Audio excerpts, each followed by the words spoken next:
주제는 게으른 자라는 말씀입니다. 오늘 잠언에서 이 게으른 자에 대하여 네 가지를 말씀하고 있습니다. 우리는 오늘 이 말씀들을 통해서 게으른 자가 어떤 자인가, 그렇게 우리가 어려운 말씀은 아니라고 생각되어지는데요. 특별히 오늘 이 말씀을 통해서 우리가 함께 좀 더 생각하길 원하는 것은 육적인 게으름뿐 아니라 오늘 우리가 다루고자 하는 이 게으름은 영적 게으름을 다루려고 합니다.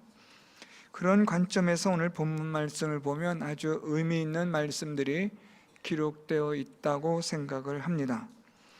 우리의 게으름은 육적으로도 경계해야 하지만 무엇보다 영적 게으름을 우리가 경계하지 않으면 우리의 믿음은 후퇴할 수밖에 없고 또 구원에 이를 수 있는 믿음이 될 수 없음을 우리가 주의하셔야 합니다. 그렇기 때문에 오늘 이 게으름에 대한, 특별히 영적 게으름에 대해서 우리가 함께 관심을 가지고 오늘 말씀을 살펴보려고 합니다. 오늘 말씀의 그 시작의 첫 번째 게으른 자에 대하여 말씀하기를 게으른 자는 길에 사자가 있다, 거리에 사자가 있다 하느니라 라고 말씀합니다.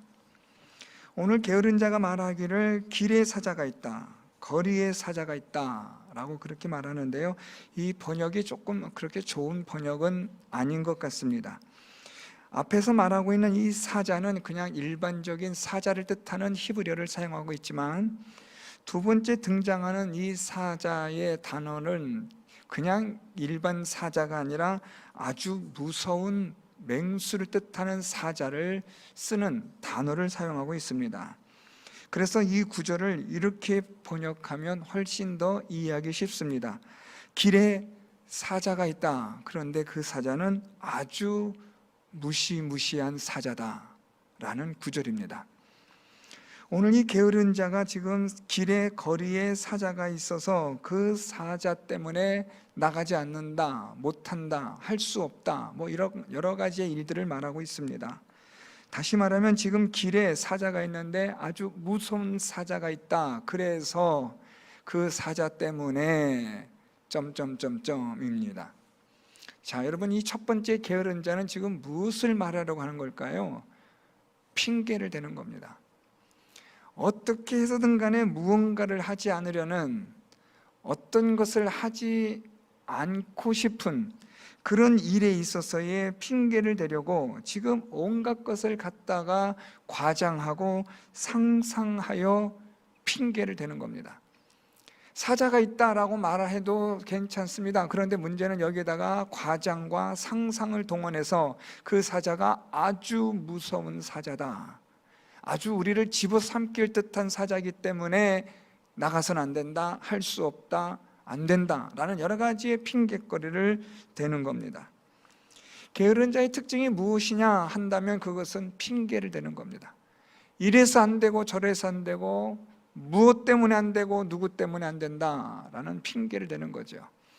여러분, 이렇게 핑계를 댄다는 것은 또 한 걸음 더 나아가면 어떤 의미가 있을까요?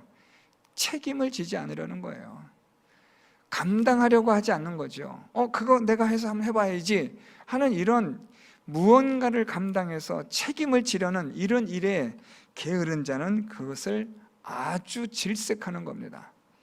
그래서 온갖 핑계를 대고 그 핑계를 통하여서 어떻게 해서든지 간에 무엇이든지 하려고 하지 않습니다. 괜히 잘못했다가 손해나 보고 잃어버릴 바에야 아무것도 안 하는 게 낫지라는 그러한 생각을 갖고 있는 겁니다. 그래서 이 자신의 게으름에 대하여 이 게으른 자들은 계속해서 상황을 자기 합리화시킵니다. 그래서 자기가 이 일을 하지 않는 이 핑계거리가 이것이 정당하다라는 것을 계속해서 입으로 말로 주장하는 겁니다. 그래서 자꾸만 자신을 스스로 합리화해서 그래서 지금의 상황에서 안주하려고 하는 겁니다.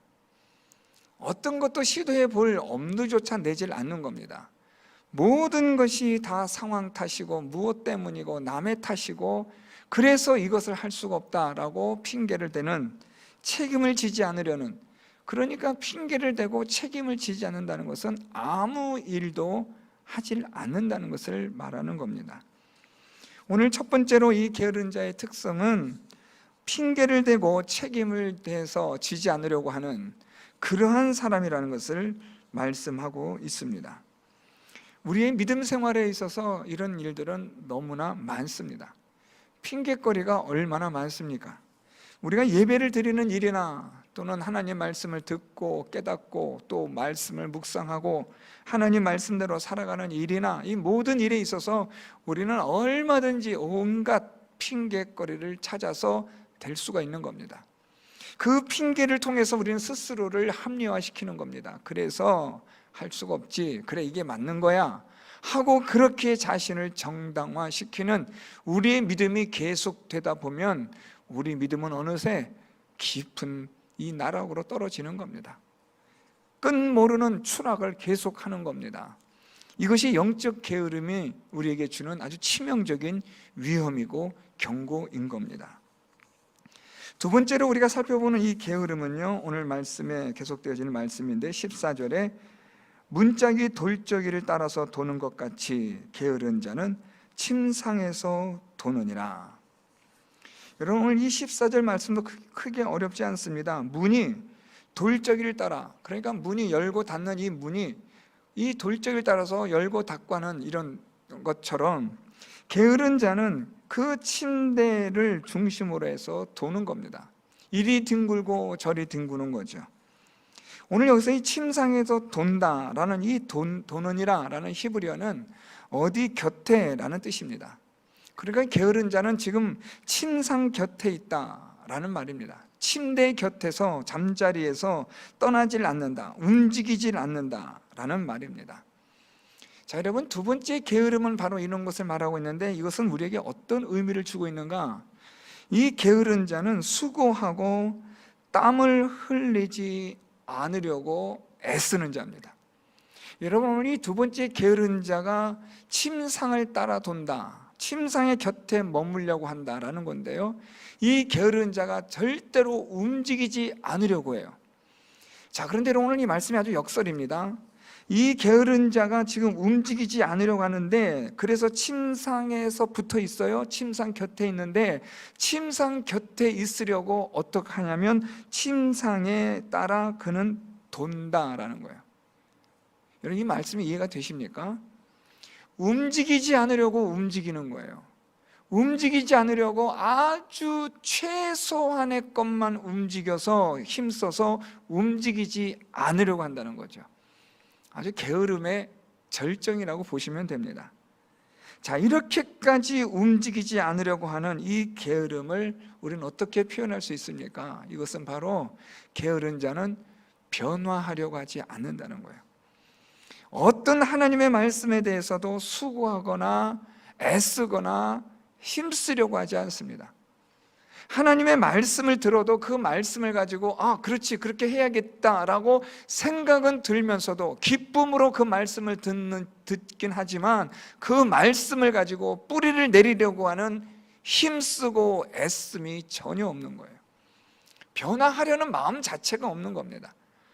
변화해야겠다라는 그런 다짐과 각오와 함께 힘씀과 애씀이 있어야 되는데 이것이 없는 거예요. 그래서 이 게으른 자는 항상 그 자리에 있는 겁니다. 그 자리에 있고 싶어 합니다. 더 이상 어떤 자극이나 변화가 오는 것을 싫어합니다. 그냥 그렇게 자기를 내버려 두는 것, 자기를 그렇게 방치하는 것이 그것이 자기에게는 가장 편안한 것이기 때문에 그래서 게으른 자는 어떤 변화도 하려고 하질 않는다는 겁니다. 여러분, 우리가 이 믿음 생활에 있어서 변화는 아주 중요합니다. 예수를 믿으면 당연히 변화가 되어야 합니다. 예수를 믿는 자의 삶은 당연히 믿음의 능력을 따라, 하나님의 능력을 따라 우리의 삶이 새롭게 변화되는 것이 맞습니다.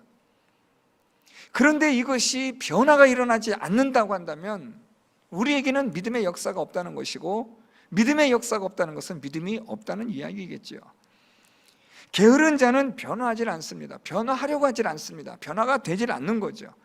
우리가 영적인 이 게으름에 있어서 두 번째 주의하셔야 되는 것은 변화하지 않는다는 거예요.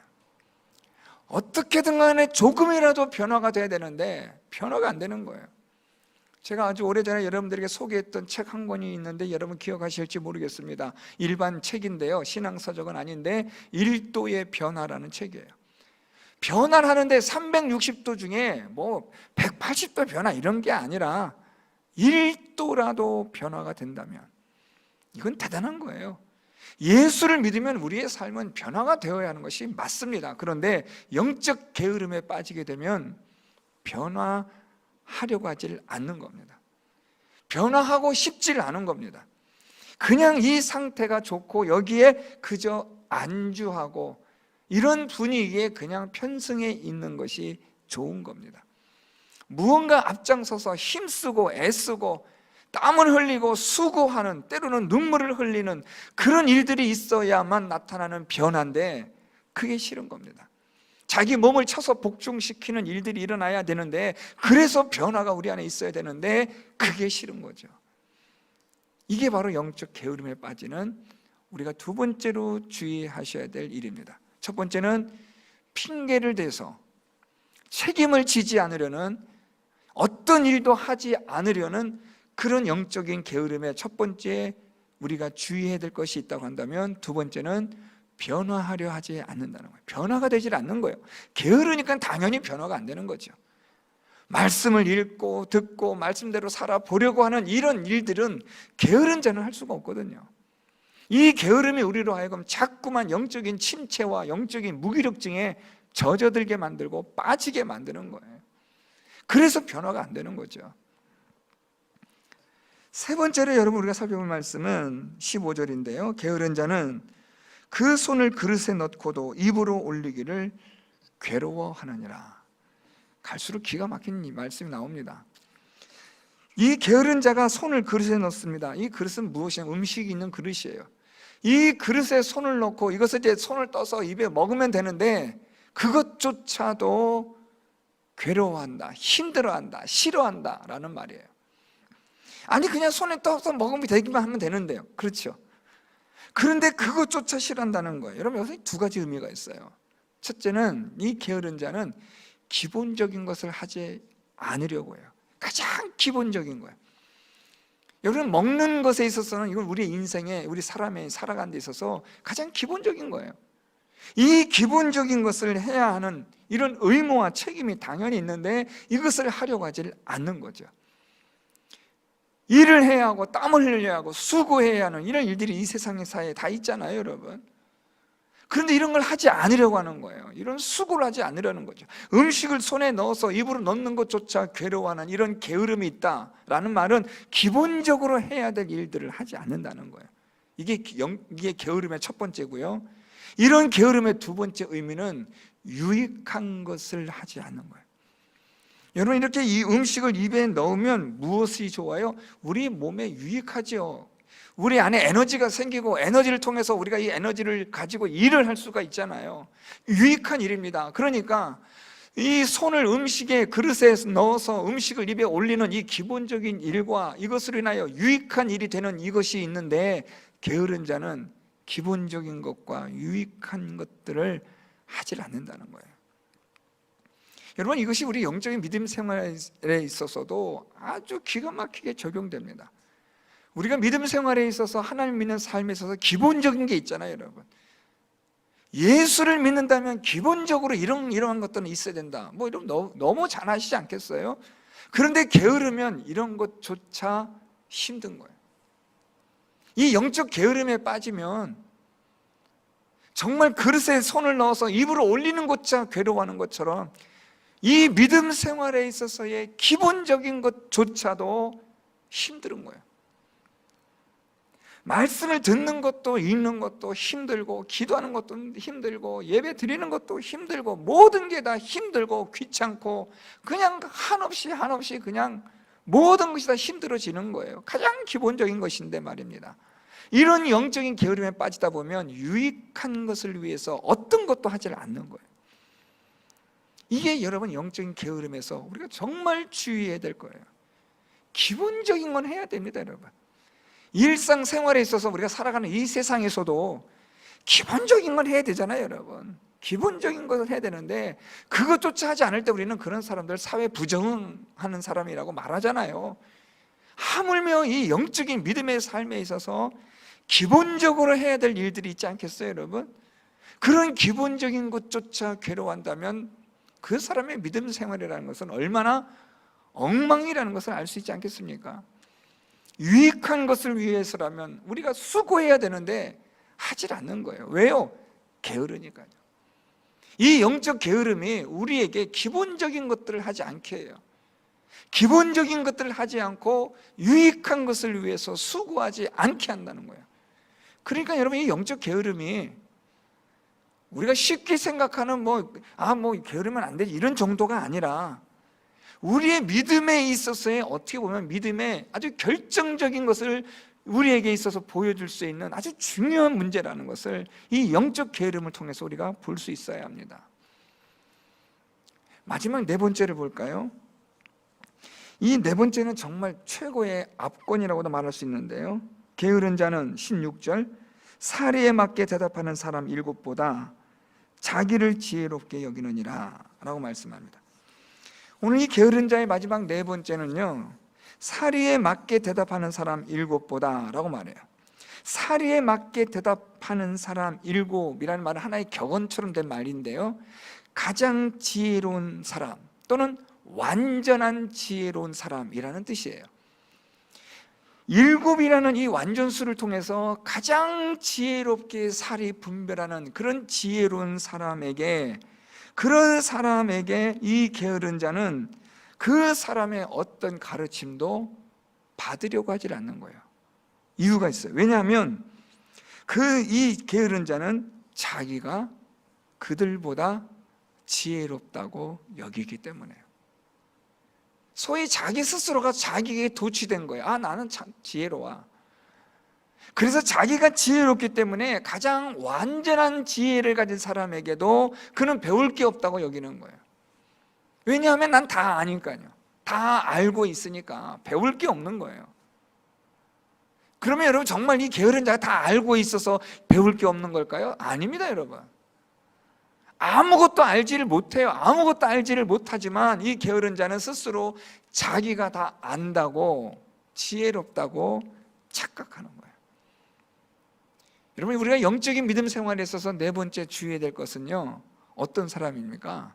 자기를 스스로 지혜롭다고 여기는 사람인데, 여러분, 이것이 우리의 영적인 믿음에 있어서 왜 위기가 될까요? 더 배우려고 하질 않아요. 왜요? 다 아니까. 나 이거 다 아는데? 사실은 몰라요. 모르는데 안다고 착각을 하는 거예요. 그러니까 다 안다고 착각하니까 아무리 지혜로운 사람이 이야기해줘도 안 들어요. 왜요? 난 다 안다니까요. 그래서 자기는 다 알고 지혜롭다고 생각하니까 그 어떤 누구의 말에도 귀를 담아 들으려 하질 않아요. 배우려 하질 않는다는 거예요. 들으려 하질 않아요. 귀담아 들으려 하질 않는 겁니다. 그러니까 믿음의 성장이 없는 거예요. 믿음이 자라질 못하는 거예요. 항상 그 수준에 머물러 있는 거예요. 항상 그 엉터리의 수준에 아무것도 없는 헛것에 대하여 헛배부름에 도취되어져 있는 거예요. 게으른 자는, 이 네 번째 특징은 여러분 정말 조심하셔야 돼요. 다 안다고 여기는 거예요. 여러분, 우리가 성경책을 이렇게 읽다 보면 여러분 어떤 생각 드세요? 다 아는 것처럼 느껴지시잖아요. 창세기부터 요한계시록까지 말씀 쭉 보시면 다 아는 거지 뭐. 그럼 여러분 어때요? 읽을 게 없죠. 저 예전에 그런 분 만났어요. 목사님, 저는 성경 읽을 게 없어요 그러더라고요. 제가 왜요? 그랬더니 다 아는 거예요. 그래서 할 말이 없죠. 다 아신다는데 성경에 여러분 그럼 읽을 게 없잖아요. 그렇죠? 다 아는 내용인데요, 뭘. 주일학교 때부터 지금까지 30년, 40년 교회생활 해보셨으면 성경 내용 다 들어보셨으니까 다 아는 것이라고 착각하실 거 아닙니까? 여러분, 들어본 거하고요, 아는 거하고요, 천지 차이입니다. 안 그래요, 여러분? 영어를 잘하는 분이 있어요. 영어를 책을 읽는데 영어로 된 책을 읽을 때 우리는 자꾸만 급하니까 막 빨리 읽으려고 그래요. 그러다 보면 잘 이해가 안 돼요. 그러니까 또 읽고 또 읽고 그 같은 본문을 계속 읽는단 말이에요. 이거는 어떤 사람이냐? 영어를 못하는 사람 그렇게 해요. 영어를 잘하는 사람은 그렇게 빨리 안 읽어요. 만약에 자기의 이 수준에 맞지 않는 영어 본문이 나오면 빨리 읽으려 하지 않고 오히려 천천히 읽어요. 그래서 자기가 이해할 수 있는 속도를 가지고 읽어야 된단 말이에요. 그렇게 해서 천천히 읽어서 이해하는 사람이 영어를 잘하는 사람이에요. 영어를 잘 못하는 사람은 덮어놓고 그냥 빨리 읽는 거예요. 빨리 읽고 나서 보니까 어때요? 모르겠거든요. 그냥 다시 또 보는 거예요. 자, 그럼 여러분 제가 질문 하나 드릴까요? 이 사람이 2번, 3번 보고 4번 보면 알까요? 몰라요. 다 아는 것 같거든요. 다 아는 것 같거든요. 말하는 거 다 들어요, 여러분. 근데 문제는 뭐냐면 몰라요. 성경에 있는 거 여러분이 다 들어봤잖아요. 소시적부터 어릴 때부터 여러분 성경에 대한 내용들 다 알잖아요. 여러분 다 들어보셨잖아요. 근데 정말 아십니까? 이건 전혀 별개의 문제입니다. 스스로 자기를 지혜롭다, 나 이 정도 믿음 생활하는 사람이야, 나 교회에서 나 이런 사람이야 하는 사람일수록 성경에 대해서는 완전히 무식쟁이죠. 배우려 하질 않아요. 하나님 말씀 앞에 우리는 항상 어떤 자가 돼야 되느냐? 겸손한 자가 돼야죠. 아니, 이거는 스스로 겸손을 가장하라는 게 아니에요. 정말 모르잖아요. 전 여러분 정말 고백합니다. 전 성경 모르겠어요. 오늘 여러분 이 본문 말씀도 제가 잠언 강의를 했던 말씀입니다. 잠언 강의를 했던 말씀, 제가 오늘 이 본문을 다시 묵상하면서 정말 이 본문의 의미가 정말 새로워요.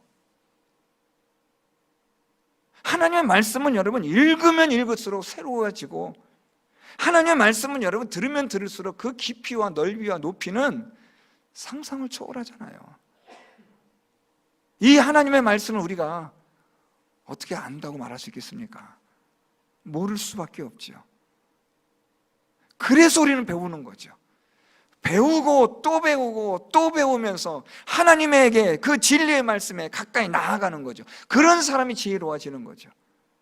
다 안다라고 여겨질 순간, 나는 다 알고 있다라고 생각하는 순간, 그때부터 그 사람은 퇴보하고 그 사람의 믿음의 성장은 멈추어지고 그 사람의 믿음은 열매도 없는 껍데기의 삶을 살아가는 것이 된다는 것을 오늘 성경이 말씀하고 있는 거예요. 사랑하는 성도 여러분, 우리가 영적인 게으름을 조심하셔야 돼요. 이건 육신의 삶은 너무나 당연한 거니까 이야기할 필요가 없겠죠. 영적인 삶에 있어서 우리가 핑계거리를 찾고 있지는 않은가? 내가 왜 이 일을 하지 않는가에 대한 핑계거리를 찾고 책임을 회피하려고 하는 그런 아주 어떻게 보면 좀 비겁한 신앙생활을 하고 있지는 않은지 우리 자신을 돌아보셔야 돼요. 믿음의 삶에 있어서 앞다투어 나가 주를 위하여 그리스도의 군사로서 힘을 다하여 싸워야 할 이 상황에 자꾸만 뒤를 돌아보고 앞으로 달려나가는 사람들 뒤로 주춤주춤 물러서는, 핑계거리를 찾아서 책임을 지지 않으려고 하는 그런 믿음의 삶을 살아가는 사람들은 영적인 게으름에 빠져 믿음의 성장에 있어서 성장할 수 없는 그런 안타까운 삶을 살아간다는 것을 경계하셔야 합니다. 영적 게으름으로 인해서 영적인 변화가 일어나지 않는 것을 조심하셔야 돼요. 영적 게으름으로 인해서 유익한 것을, 기본적인 것조차 하지 않는, 유익한 일들을 위하여 하는 일조차 하지 않는 것을 조심해야 돼요. 영적 게으름으로 우리가 더 많은 하나님의 지혜를 알아가는 일이 멈추어지지 않도록 조심하셔야 돼요. 이 영적 게으름이 단순히 그냥 해도 그만 안 해도 그만, 있어도 그만 이런 게 아니라 우리의 믿음의 삶에 있어서 아주 우리의 믿음의 삶을 위협하는 결정적인 위험 요인이라는 것을 인식하는 데서부터 우리의 믿음의 이 질은, 수준은, 성숙은 여기에 결정되는 겁니다. 오늘 이 말씀을 통해서 우리 모든 성도 여러분들이 영적 게으름, 책임을 지지 않으려고 하는, 핑계를 찾으려고 하는, 영적인 변화를 거부하는, 또한 유익한 것을 얻으려고 하지 않는, 그래서 기본적인 것조차 하지 않는 게으름, 배우려고 힘쓰지 않는 영적 게으름을 주의하시고 경계하는 여러분들 될 수 있기를 바랍니다.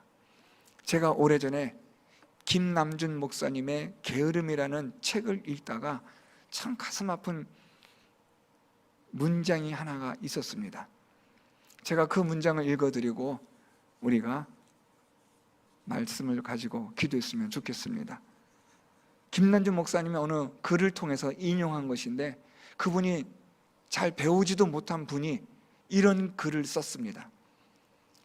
글을 쓰고 기도를 한 내용을 김남준 목사님이 인용해서 쓴 글입니다. 하나님, 저는 배운 것도 없고 가진 것도 없어 주님의 일을 크게 할 수 없습니다. 그러나 하나님, 혹시 하나님께서 귀한 사명을 맡기신 사람 가운데 게을러서 그 일을 제대로 하지 않아 주님의 마음을 아프게 하는 사람이 있다면 게으른 그 사람 굳이 쓰지 마시고 저를 대신 그 자리에 보내주세요. 잘하는 것은 없지만 정말 열심히 주님의 일을 하겠습니다. 영적인 게으름을 주의하시고, 하나님께서 아직 시간 주시고 기회 주실 때 다른 사람들에게 뺏기지 마시고 최선을 다해서 믿음의 열매와 변화되는 일과 유익함과 영적인 성숙과 성장과 지혜의 풍요로움을 위하여 나아가는 성도 여러분들 될 수 있기를 예수 그리스도의 이름으로 축원드립니다.